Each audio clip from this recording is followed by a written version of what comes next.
What's on, where, and when. It's the Talk of Nelson. NBS Talk Nelson. At NBS, we believe in banking for life. For over 160 years, we've been a trusted banking provider for generations of locals like you. We know our clients personally and build long-term relationships with them, offering flexibility by giving our staff freedom to make quick decisions to put them first. Experience banking for life with NBS. The Mako Rugby Roundup. Welcome to the Mako Rugby Roundup. I'm Chris Butler, and welcome back to Les Edwards. Thrilled to have you back, mate. Thank you nice so to have much. you here. We cover all things rugby in the top of the south, and before we go any further, a big shout out to our venue sponsor, the Turf Hotel, Main Road, Stoke. Don't forget to check out their Facebook for all that's happening, Talent Night tonight or Jam Night. And a very good performance of the full Monty. Well, that raised a lot of money. That was on Tuesday. I was going to mention that, and apparently a good night and $8,000 raised. So, yeah. I unfortunately couldn't make it, so I don't know if the full Monty went all the way. We'll have to ask about that. But they're planning for next year, so it can't have been too bad. A meat raffle on Sunday, $2,500 worth, so that's pretty good. Before we go any further, we must introduce our very special guest, Mako 180, first five, Willie Havili. Great to have you here, mate. Thank you. Thanks for having me. Pleasure to be here. Fantastic. Hey, look, you're a Motueka lad, so little chance of rugby being anything else when you're growing up, or did you get involved in other sports? I played rugby from a pretty young age. Yeah. I think I was about 3. I was just down at the park watching my brother play. And then I just jumped on and started playing. But no, I played a bit of cricket going through school and athletics and all that sort of stuff, but mainly rugby. Yeah, right. Yeah, I mean, it's these days when you're growing up, you pretty much play everything, didn't you? Especially with growing up in regional New Zealand, you tend to have a bit of a crack at everything. But rugby was in the family, and but that doesn't mean you necessarily pick it up. But when you had a go, you obviously loved it. Yeah, rugby's pretty big in our family.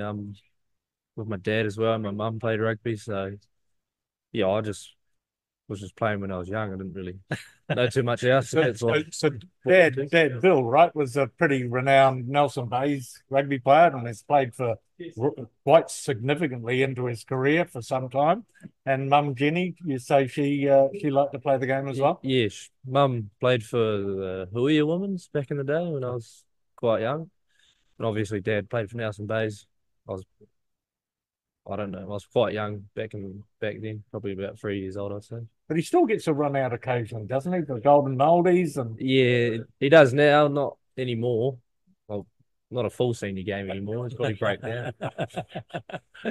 And who are the club? So back when I first started, it was a small club called Mott United. Oh, right, They're right. At the back of, I don't know how many teams they have anymore, but I played there for about till under 12s. So they're mainly juniors. Yeah, right. Juniors, just no seniors. Well, there were quite a few juniors back when I was playing, as there were compared to these days. And then I went and played. I played out in Walker for 1 year. It was like a combined team just to get numbers in the top grade and like under 13s, I think. And then off to high school. Yeah, right. We're going to talk more about your playing. We don't want to get rid of all the ammunition before we start later in the podcast.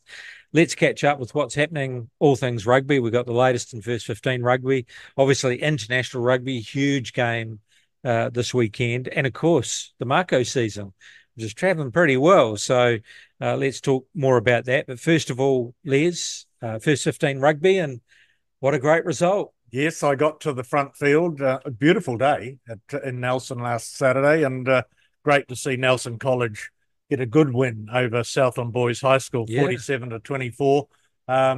Good crowd. It was an interesting game because College got out to a 14-0 lead. Southland came back to 14-all, and then College put on 3 really good tries, which separated them from Southland boys and ensured the victory.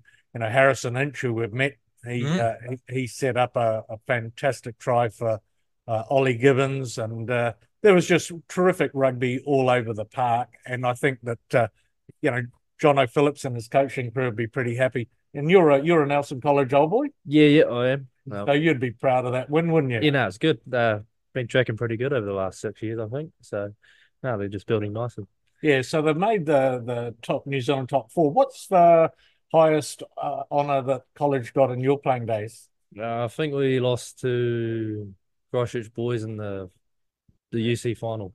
Right. Back in my first year. And then they also beat us in the semi in my last year. So we couldn't quite get over that hump. Right. Okay. All of the glory came in the latter years to the current lot. Yeah, because I was watching the tail end of that on Facebook Live, and I didn't really know the score, and someone said it was, College were up by 14, but Southland were coming back at them, having a go right till the end. And, so I thought, oh, geez, it must be quite close. And I saw that they were obviously jumping for joy on the final whistle, but I was quite surprised then to see a post with that final score, and it was quite comprehensive. Yeah, really good win. A couple of things have come out of it. Nelson College have the Motueka Cup again. The Southland boys had defended that for 10 occasions, so to get it off them, pretty cool. And then last but not least, that live stream, which was done by Rangi O'Brien and Jeff Holm, that got 52,000 viewers around New Zealand. So, hey, what does that say about the shape of New Zealand broadcasting in the future when you can just live stream it with your iPhone get 52,000 eyeballs on it? Yeah, that's right. And the commentary was just really people to the side having a bit of a chat. Yeah, they'll have to work on that. All right. Well, congratulations to them. And that means the season rolls on. So can you tell us how this all works now, Les? Yeah, so next Friday, Palmerston North is where the New Zealand top 4 playoffs will take place. That Friday, there's a game between the Hurricanes and the Chiefs regional winners at 1:15. And then at 2:45, Nelson College will play the Blues regional winner. So I don't have an inkling yet as to exactly who those teams are, but that's how it'll work out. And then on Sunday, there will be a 3 versus 4 and a final played. So, yeah, they get another weekend as they would want. Yeah. I mean, we've been there before, haven't we? That was now hopeless with names, but Anton Signes. Anton Signes was the captain. Yeah. And mind you, some of those boys from up north, they were giants. Yeah. Well, and we actually did pretty well against them, Southland Boys High School won that last year. Yeah. Interestingly. Yeah. So, yeah, it is a different level altogether when you play those North Island games. The way they've been tracking, though, I think they'll give them a run for their money, won't they? Yeah, they just got to stay focused. I think that, just enjoy the occasion. Yeah, that's the main thing. All right, internationals. And let's first of all talk about Argentina versus Australia. That's at La Plata. That's 11 a.m. Sunday morning. Is that right there? Yeah, yep. It is. On the time zone. So Argentina coming off a fairly successful time. They tipped up France. They tipped up the All Blacks. And now they take on an Australian side who are improving but got a bit of a hammering against South Africa. And they now have to travel to Argentina, and Argentina are on their home patch. And you'd have to say they'd be feeling fairly confident, wouldn't they? Yes. Argentina. I'm gonna just say that I think Argentina will win this 13 plus on home soil because I don't know whether or not the improvement that you seem to see in the Australian side is significant enough to get a win over there. Hope to be proven wrong, but I don't think so. So you've watched Argentina, and have you caught any of the Australian games? Not really the Australian game. I've seen the Argentina. Yeah, obviously. I've just seen highlights of the Australian games. Yeah, right. But so your thoughts? Obviously, it's a long trip to Argentina, isn't it? Yeah. I'd probably go with Argentina. Argentina. Just playing over there and the way Aussie's been the last year. I don't know. You never know, but I just think Argentina would be too strong over there with their forward pick. Yeah. Well, there you go. I'll go for Aussie because Good on you, mate. I think they'll just keep improving. Leon McDonald will be coaching them by the time they get over there with Joe. And they'll do the business. But, I think it's going to be a pretty tall task in Argentina. Okay, the big one, Ellis Park, massive build-up this game. Ruzzy come out on Tuesday to kind of semi-name his team, and he had a lineup on his computer to his side and saying, well, we've got 6 injuries. He may come on, but we're going to start him on the bench, but that all depends on this player. And he was just feeding all this stuff into who's going to start and who's not, smiling all the way. He was having a fabulous time with the press. But the interesting thing is that South Africa, I think, probably are feeling fairly confident, but they're certainly not taking this one lightly because they keep bringing up games where, they were the formed side. New Zealand went over there with not the strongest side and tipped them up. What about, was it last year when Foster went over there, his neck was on the line, tipped them up. So, yeah. And I think at the start of the season, obviously when we lost to Argentina and we saw that performance against Australia, we were just going, there's just no way we're going to do it. But then we bounced back, and then it was a closer game in Perth, and now we're kind of going, Canterbury have been over there at Ellis Park. Razor's very familiar with that park and playing in that area. Everyone knows each other. Maybe it's not so unfamiliar for the guys that are playing there. Oh, no, they've been there often enough. They know how to deal with the altitude and the flight. They've been there a week. Look, we stand a chance. There's no doubt about that. It's just probably the mindset right from the get-go. So interesting developments with South Africa. They've named a 6-forward reserve group. Yeah. It's only 2 back reserves.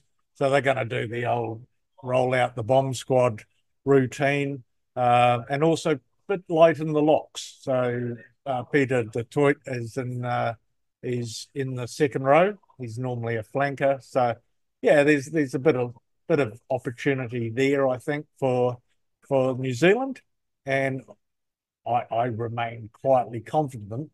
I'm not overly confident, but I'm confident that that New Zealand could get a win. So they're going to rise to the play game. very, very well and rise to the game. Okay, Willie, what are your thoughts going into this match? You've seen both teams. I'd probably go one of 2 ways, I reckon. Dead right. Of course, I'll go for New Zealand. Yeah. I think it'll be a close one, though, depending on... I'd say it'll be down to the forward pack battle, like set piece and all that sort of stuff. If New Zealand can get that and get on top of them early and not let them get a roll on the momentum, then I reckon it'll go a long way in the game. And also with South Africa, they got a smart kicking game as well. Yeah. So just probably those 2 areas will be key, I reckon. So it was interesting. I was listening to a South African rugby podcast, actually, 2 South Africans, and very excited about how Ruzzy treats the press and plays the games, about the lineups. But their observations were that they thought that Barrett should be at 10. They thought that Damon McKenzie, if the South Africans can get him running from side to side, that is in their favour. And really, I mean, they were talking about they need someone like Clark to come into the midfield and just bust it up, because it's going to be like hitting a brick wall. Whereas Barrett posed a bit of a difference because he does have that kind of, although Damien McKenzie has a bit of a kicking game, but Barrett has that kicking game. Although they said to our advantage, Barrett might kick it in the wrong places, which I've always gone out about 22. And that South Africa may have a better kicking game, So we have to muscle up in the forward pack. That's dead right. That's how test matches are won, mate. It all comes down to that, and I think Willie's correct. But step piece and getting that mindset right to really take it on and take them on for 60, 70, how many minutes it takes to wear them down, and then, allow our superior speed and skill set in the backs to have a maximum effect. Because, just talking about the back line and trying to break down the defence, there was one coach I made a comment about with a rush defence, it comes up, and we've seen it in the past where we try and throw it over the top. We skip a pass and we throw it out wide. And he still thought, although it's a risky play, it's worth doing that because it puts them in two mind. They'll rush, and then if they get skipped over, they'll rush, but they won't want to come too far. So when you've got a rush defence and it's a solid defence that you've got to come up against, what are you looking for? How do you create those opportunities? Yeah, well, we versed them in the World Cup last year, and we'd talked about that same thing. We'd go over the top, but also like playing through them in like little gaps if they're getting up real high. So this is with Tonga, Yeah, right? yeah, Yes, yeah. right. But So you had an opportunity to play them in the World Cup, yeah. Yeah, like obviously going over top, but also going through them as well because they get real high on the edges, so there's got to be space somewhere. So it's either over top or like having to go in the line and getting an offload. But we had a little bit of success because we're quite a big forward pack for Tonga, so we got a little bit of front foot ball, but they ultimately beat us. But if we probably had a little bit more time together and a bit more fitness, then we maybe could have done a better job at that. So if you've got the big men and you've got a rush defence, and you're at the number 10, what are you looking for? So you go over the top, but if it isn't on, you're looking for the short ball or it's a dummy and try and hit the gap and put someone in. Yeah, well, you find out cues through the week and stuff like that, like doing your review. Like we had a few set plays where we've seen that they do get real high on the edges and stuff like that. And we got there a couple of times, but we just probably weren't enough. Our time together and like our skill set together wasn't that good enough to like obviously put them under a bit more pressure. So yeah. So and I guess you've got to play with what's in front of you, isn't it? Because if you see you're going for the skip out pass and they're too high, you've suddenly got to make a decision to either hit the gap or put someone in short. Yeah. That's where I think the midfielders can be real key for the All Blacks probably. Yeah. But not being too predictable and always going over top, like punching through and then going. But yeah. And quickness of feet. Yeah. Speed of ruck as well. You can get them like that, but yeah. Quite hard to say. I haven't seen the team named yet, and it will be named today, I'm sure. Yeah. Have you seen anyone seen a lineup? No, I haven't. I'm just wondering whether or not they'll go with Talia or Clark, whether they go with the power runner or they go with the feet movement. Because Talia, when he comes into the middle of the park, can really cause some problems. So yeah, that'll be interesting. Again, though, let's just face it, that All Black pack has to work very hard and get dominance up front. And then from then on, I think they will name Mackenzie Chris, and he's got an opportunity to dictate terms.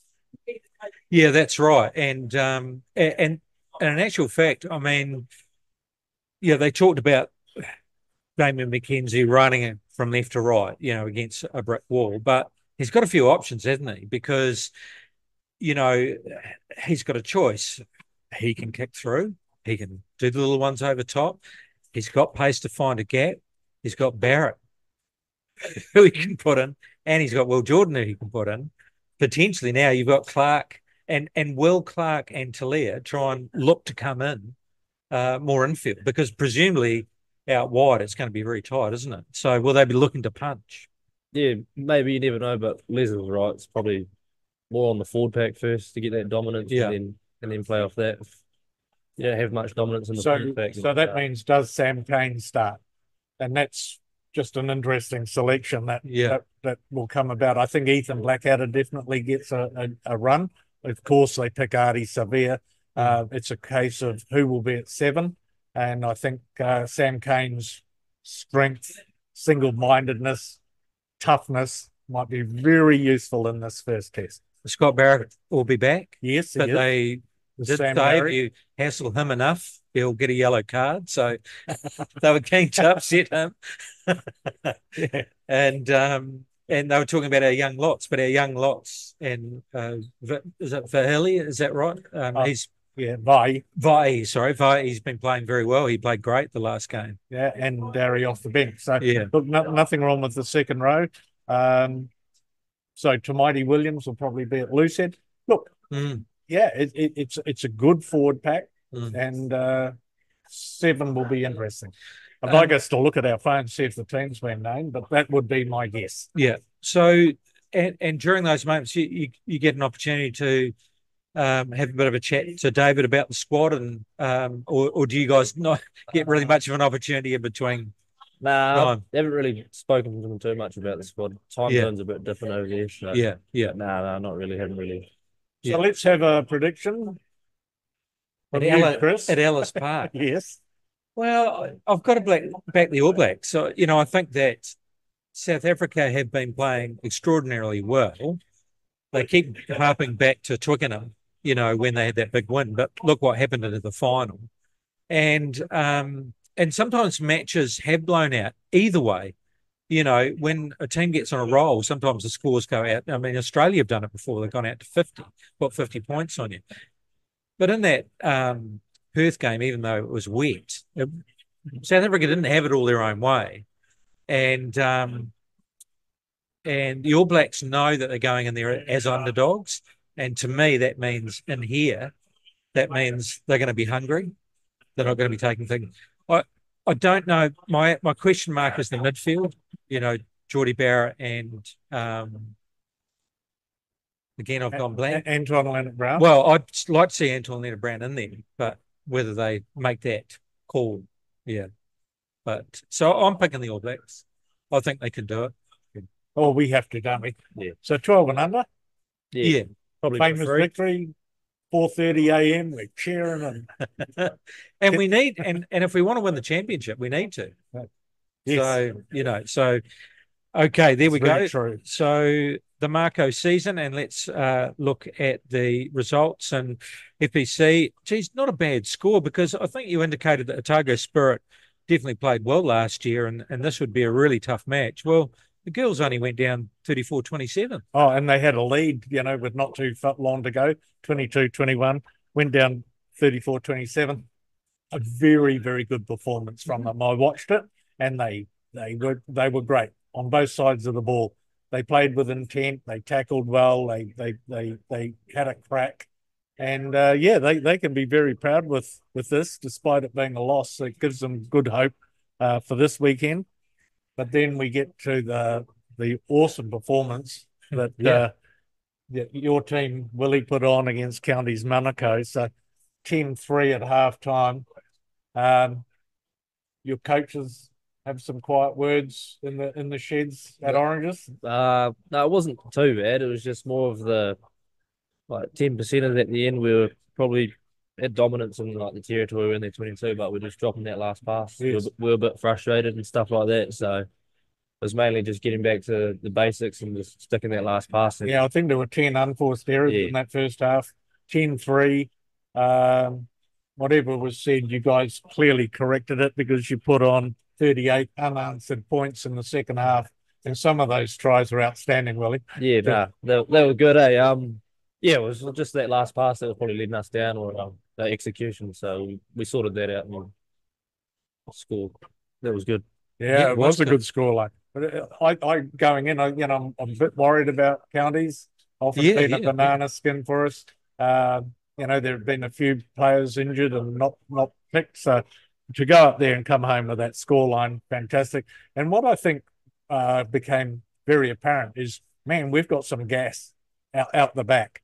When you look at the speed of Maka Springer, Kyron Tomafalo, and Jack Gray, and then you've got the strength and brutality of Timothy Tavatavanawa. Yeah. Our outside backs are awesome, mate. So you must enjoy trying to open up space for them. Yeah, I'm just trying to put them in space. They got a bit more gas than me, but it's real good. And then you got Jim on the other wing, and it brings a different game to the other wingers. Yeah, it's good. Tell us about, because we had him on the show, Will Butler. Oh yeah, Butler. He's good. He's not that he's not the big presence in the midfield. We got Levi outside, but he's more of he's got that second kicking option, second playmaker. So he's good. Brings a different view of the game since we're coming from England. So yeah, but that's right, because that was the interesting thing I saw. Is a bit like I thought Dan Carter and Aaron Major, because you've got it's almost like two number 10s in a way. Used to play number 10, has had plenty of experience at 12. Not a big guy, so he's not going to be crashing and burning. But as you said, he's got Levi. But he said he could be using Levi as a decoy as well if that option's on. And then if you get tied up, it's almost like you've got another guy who has had some experience at number 10 looking for those same holes, isn't it? And a second kicking option. Yeah. So it's quite a nice combination. I like that combination. And it seems to be working, doesn't it? Yeah, no, it's good. Like, as you say, he doesn't have to crash and bash because you got Levi, so he can just play his game. And yeah. Obviously, the right foot as well, and I'm left footer, so it just works perfect. And, there was one play where it might have been you put him in the gap and away he went, and it set things up. And especially when you got Springer coming into those gaps as well, there's some speed there, isn't there? Absolutely. Hey, listen, this win was set up by the forwards, though.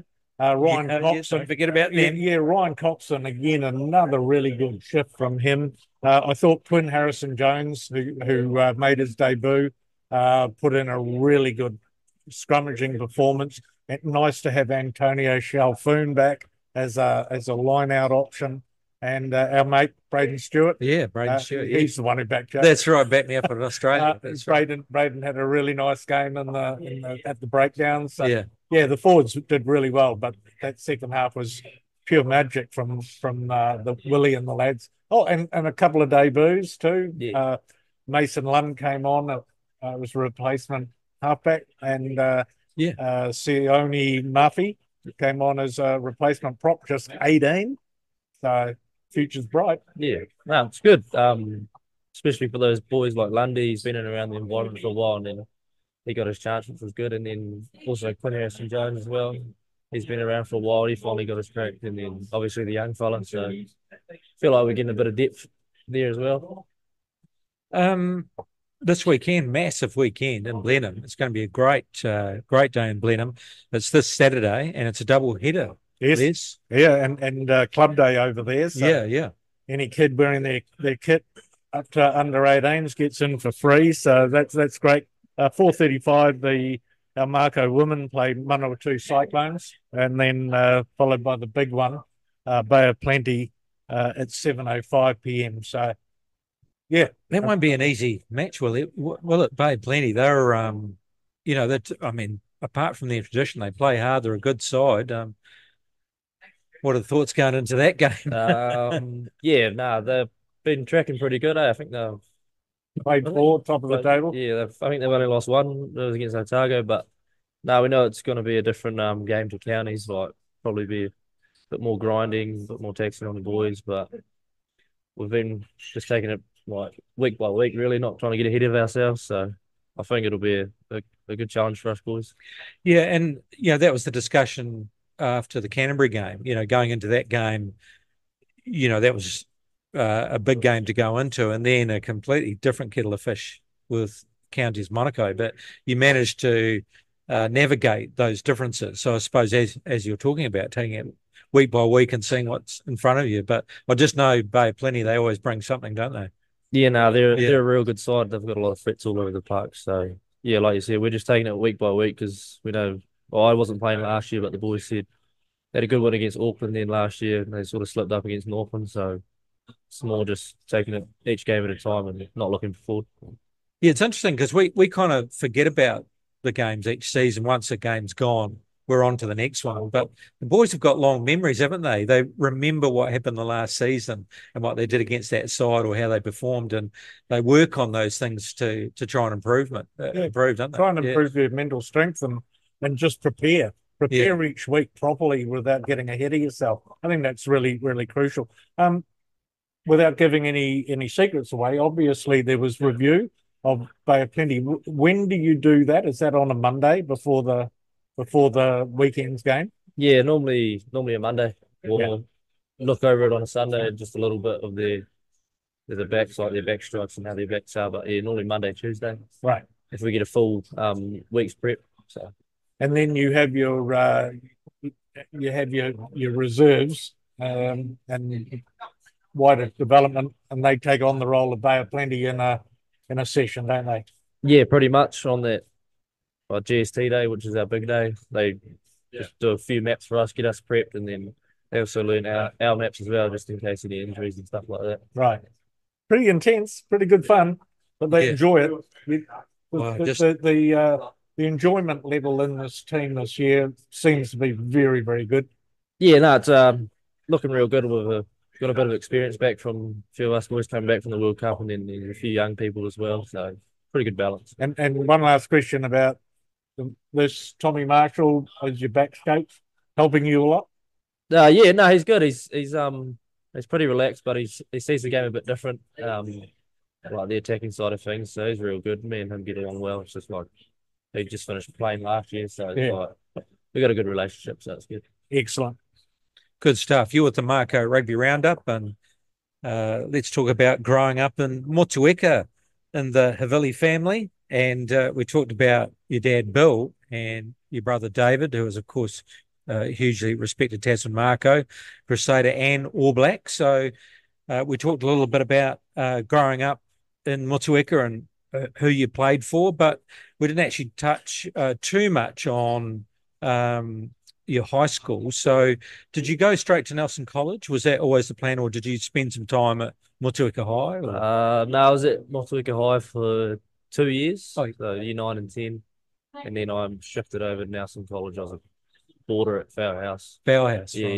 Because I think Dave went over in his last year, and that was when I was year 9. Right. And then I just did 2 years at Mont High, played rugby there, then shifted over.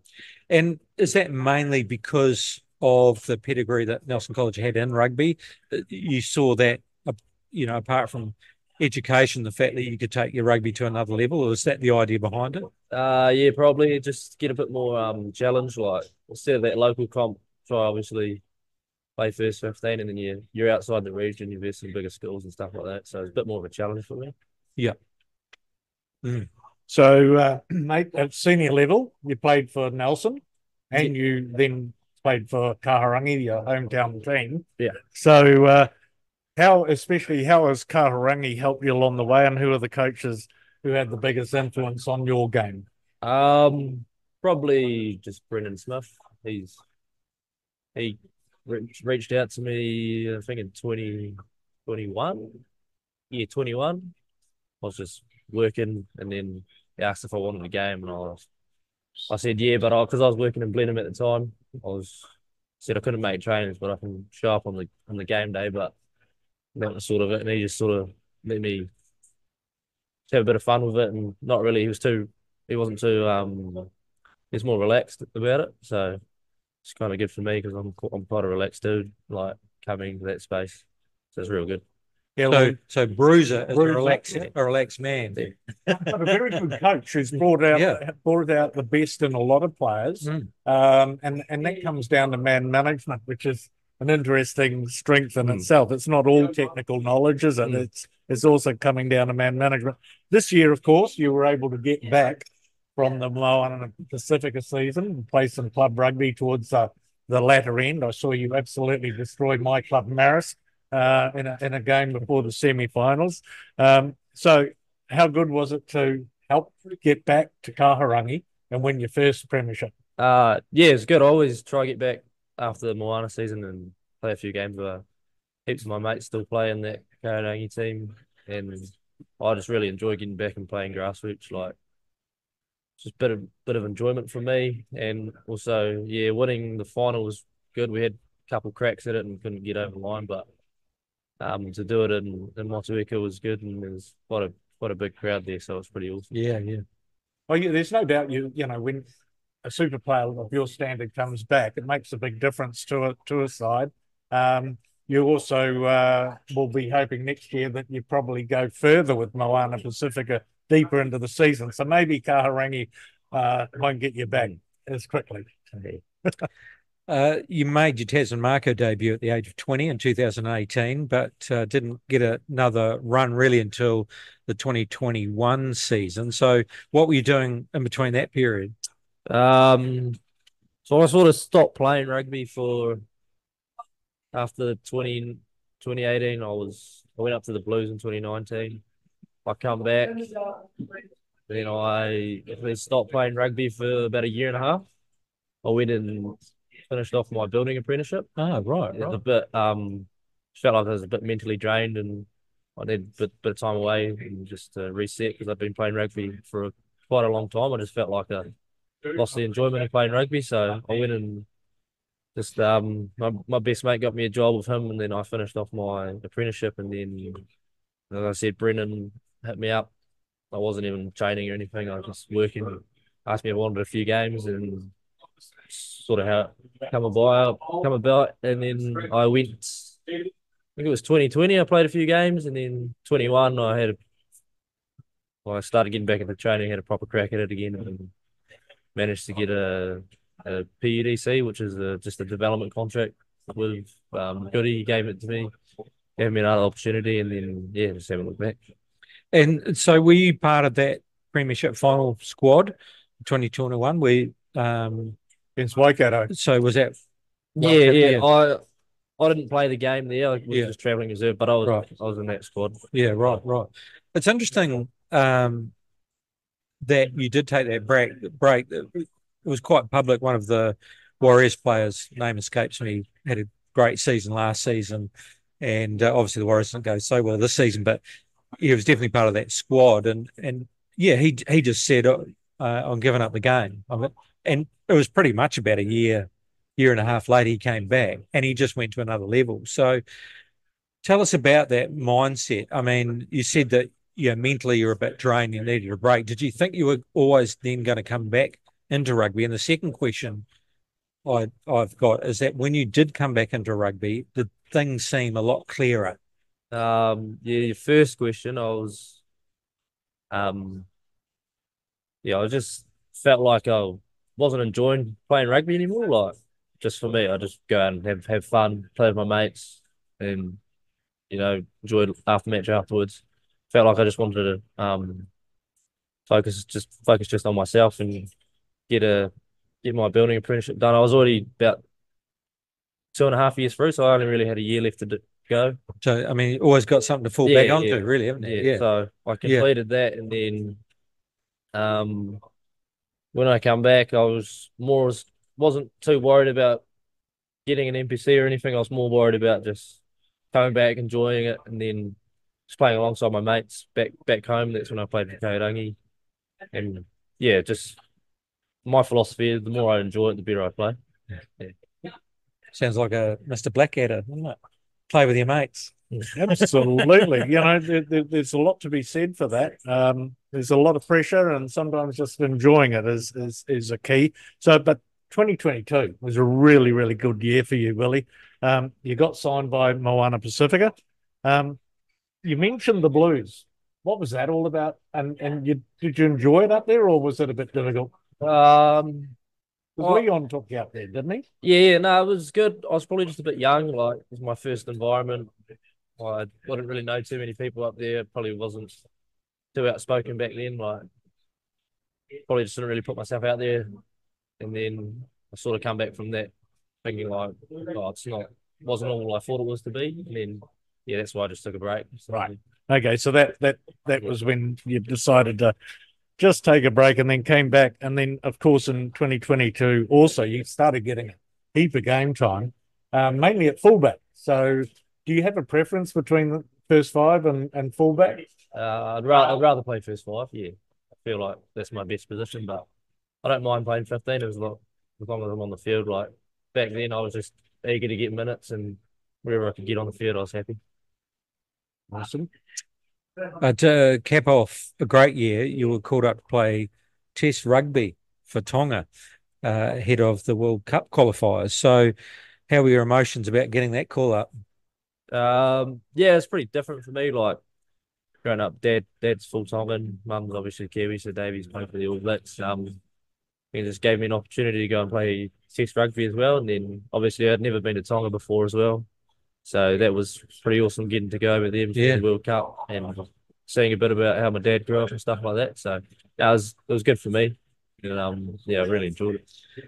And an opportunity to play World Cup as well, which, not everyone gets a chance to do that. So and playing against some fantastic teams like South Africa. So geez, how was that experience? Yeah, that was awesome, mate. It wasn't like too daunting for me. It felt like I felt pretty comfortable in that environment, like especially a couple of years at Super, and then going there, it just felt like there's not really much pressure on us. But, we just go out and play. So I really enjoyed that, and the boys were real good. We had a pretty good team, but I reckon if we had a bit more time together, we probably could have put a few more results together. And how's the Tongan support? I mean, especially if you play in Auckland, you know, they just go crazy, don't they? They love their national team, don't Yeah, they? no, it was eye opener for me when we played in Tonga. Like they're real supportive. I think there's a photo. There was one guy who was sitting up the top of a coconut tree, and like they're pretty. Any they're pretty vantage crazy, point yeah. that you can get. They're pretty crazy, so that's pretty awesome. Like Yeah, to witness that, and yeah. And you would have connected with the village where Dad came from, right? yeah. Still got a few cousins that live over there, and I flew Dad over when we played Canada over there, so he showed me around as well. Oh, that's so cool. Oh, awesome. Right, So mate. just remind me the coaches of Tonga at the time. There was Todai Kefu. He used to play for the. Oh, yes. Great number 8. Geez, that would have been awesome. And coaches for Moana Pacifica, just remind me of, so last season? The one just been. Yeah. We had Tana and That's Stephen right. Jones. Stephen, so that's who I was interested in. You mentioned it last. Yep, we're going to get to that. Yep. Love to hear about that, Les. Yes. Stephen Jones, I'm really keen to hear about that. Yes, so, but also in that test side, a bunch of Mako players, right? Sione Havili Talatui and Sam Molly and Batuli Paya. Yep. Am I leaving anyone out there? Kyron was there as well. Oh, it was. Yeah, that's right. Just as a 17-year-old, I think. Yeah. Yeah. 18. 18-year-old. 18. Wow. Just incredible. Now you're all playing for the Mako because you all decided this year not to play for Tonga, instead play a full NPC season. So in the season opener against Manawatu, you got the chance to play inside your brother Davey for the first time at Mako level. That must have been very special for you. Yeah. I think my debut, he played outside me as well. So okay. I was only like 20 minutes, a bit young then. So okay. But that was good. It was a big milestone for us. Like the more games, obviously, we better have him outside me. He's real good. Was he bossing you around? No, not really. We do our own thing, like bit different positions. So he does his thing, I do mine. So. Well, I saw him on the sideline at training leading into that game against Manawatu, and I know that he was really chuffed that he was going to get a chance to play with you. So yeah, it's pretty cool, isn't it? Yeah, it was good for the family. Mum enjoyed it, and so did Dad. Hopefully, we get a few more this year. So he can come back for a run. Yeah, that's right. He'll of course be hoping he might get a gig. He doesn't want to see you, mate. In the centres, that's right. Either way. Yeah, that's right. And then against Canterbury, you got man of the match honours. And I was really intrigued because I watched the whole replay and then I stayed and watched the Sky interview with you. And you gave great credit to Stephen Jones for the improvement in your general play and your kicking. So who is he and what has he offered to make you so much better? He's just he's probably a legendary Welsh kid. He's played a few games for Wales back in the day. Working with him was good. He's not so much changed my style, but just sort of given me a few pointers here and there and sort of talked to me about how like less is best. Like I don't do too much reps of goal kicking. I probably do about 12 reps after each training session. So I'm probably not even kicking 50 goals before a game. And then there's less is best, but just when you are kicking, just make sure you're staying to your routine and like just all the little things in and around goal kicking and also punting.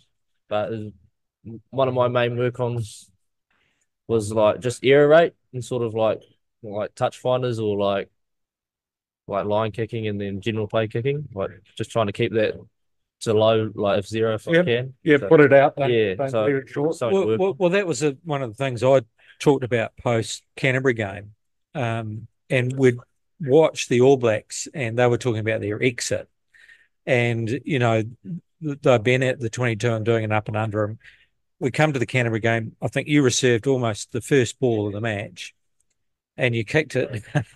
You caught it in the 22, and you kicked it down the sideline. It curved and it went out. It gave us territory, and we could attack or defend the line out. And I just felt throughout that game, the whole team played really well, but Ups to you, because one of the things I just thought about is how you controlled that game, and especially your kicking. You kicked off the tee very well, obviously your penalties, but it was more for me around your decision making and how you control that game with your kicking. And I was really interested then to find out that you'd been working with a guy like Stephen Jones. And now I'm really interested to say he's saying keep it simple. So when you get the ball and they're all charging at you, it's okay, what do I do? What's my options? And so I guess it's that process in your head, isn't it? Just to stay relaxed, stay calm, and just make simple choices. Is that right? Yeah, like probably as I've moved through over the years, like sort of got a bit more game understanding and game awareness. So it's not just tiring our boys out inside the half and just really trusting my kick, obviously. I really feel like I've got a real good left boot. So just trusting that, and probably just the game management. My game management's a bit better than it was like 2 years ago. Yeah. And I suppose that's a confidence and experience thing. But is he only just doing tweaks to your existing game, or is he saying, okay, when you're in this situation, what do you do? And here's some tips to what to think about when you're in this situation. He's just like tweaks and tips on my kicking style. He's not really telling me how to change my game and stuff like that. He just chimes in here and there. He doesn't want to mess with that too much. Nah. It's more of just like that game management, game understanding. But someone's given you, and it must be Stephen, has given you the tip to add some length to your kicks. You know, Oh, no. Always just timing, mate. I've always been a pretty big kicker of the ball, so it's more or less on penalties. I just try to go for the maximum. Like that's when I said like the error rate. Like I'll keep going for the 5 meter every time until I miss it, and then I might cut it back. So yeah, and also feel of the game as well. Like we could be down and we need a line out. Try not to go too far and stuff like that. So that's just really learning, experience, and confidence, isn't it? Yeah. And definitely against that Canterbury game, to me, it felt like you controlled that game, and without a doubt, that was a great first 5 performance. How old are you now, Willie? 25. Oh, so you got heaps of time to keep young. learning. Yes, you are still young. So the Mako and Moana Pacific and whatnot be really pleased to have you around for a lot longer. Interested in that decision around focusing on the Mako and the Tongan situation, that decision to focus on that. Why was that amongst the players? What did you feel amongst potentially? I mean, a lot of you played last year, and you must have had a bit of a discussion about what you wanted to achieve. So, what was the main reason around making that decision to concentrate on NPC? For me, it was more or less I just wanted to give Tasman a good crack for like a proper year. Like I'd never had a proper full season, like coming back, and also just I'd been away from home for quite a while last year. Like I was traveling quite a bit, but yeah, my main reason was I just wanted to give Tasman a good crack, try and see where I can go and like lead the team around the park, especially with like Hunty's obviously gone overseas, moved on now. Yeah, well, in fact, that was as good a performance as you'd get from Mitch Hunter, who's prime the way you're running the cutter at the moment. So it's awesome to see. Yeah, I mean, great start, 3 wins. You're now preparing for Bay of Plenty this Saturday in Blenheim, and we did touch on that. But how's the squad looking? Most of the boys in good nick, and how are they feeling going into this match? Yeah, pretty good. We're just taking it week by week. We know it's going to be a different challenge to the counties, so just sort of getting that mindset right, and probably might be similar to that Canterbury game, like pretty big dogfight up front, and then if we just take our opportunities, I think we'll be good. And you got Finlay Christie back, haven't you? And so how much of an armchair ride does a guy like Finlay give to you as a first 5?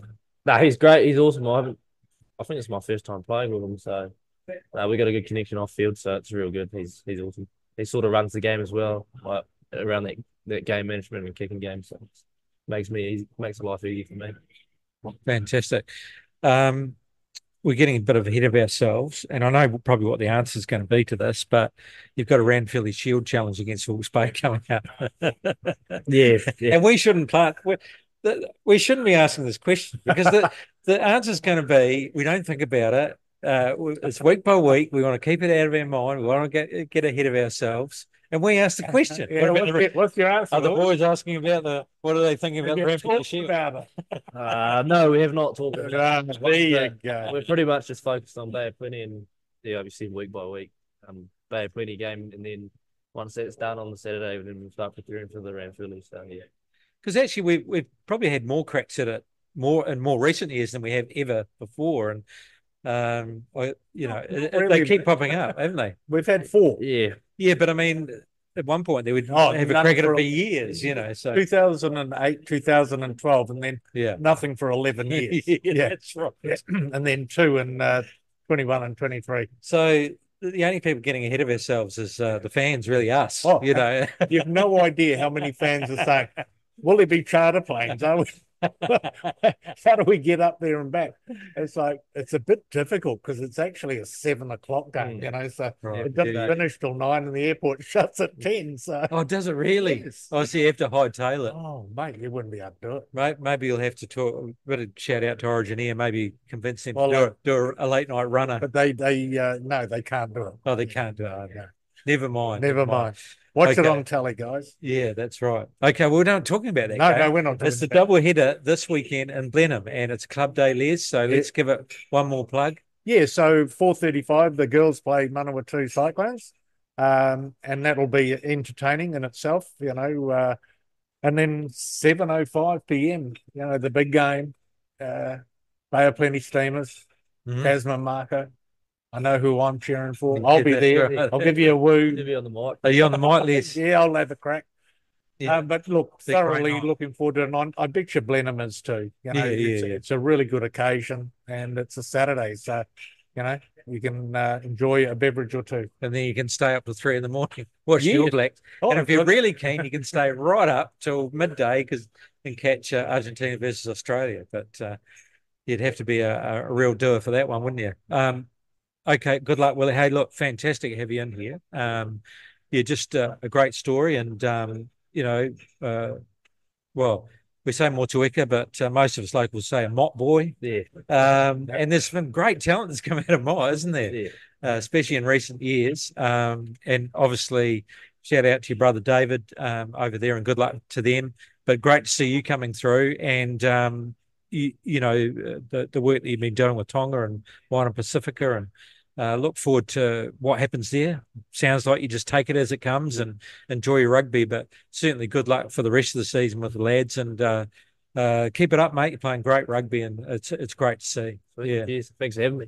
No worries. Thanks, Les. Yeah, I would say that Willie's mum, Jenny, and Dad Bill, Jenny. they'd be very pleased and proud of how you've developed in your career. Yeah. So well done to them. Well, shout out to Mott United. Yes. And shout out to Huia. And shout out to Kahurangi. And don't forget Nelson. RSD. Yeah, well, that's right. That's right. Geez, you have to remember all these things, don't you? All right. Thanks, Willie. Thank you very much for listening, everybody. Thanks, Les. Enjoy your weekend. I'm sure you will. You can catch this and other podcasts on talknelson.co.nz, on our Spotify, MBS Talk Nelson, and our social media channels. And we'll do it all again next week. The Mako Rugby Roundup. What's on, where, and when. It's the Talk of Nelson. NBS Talk Nelson.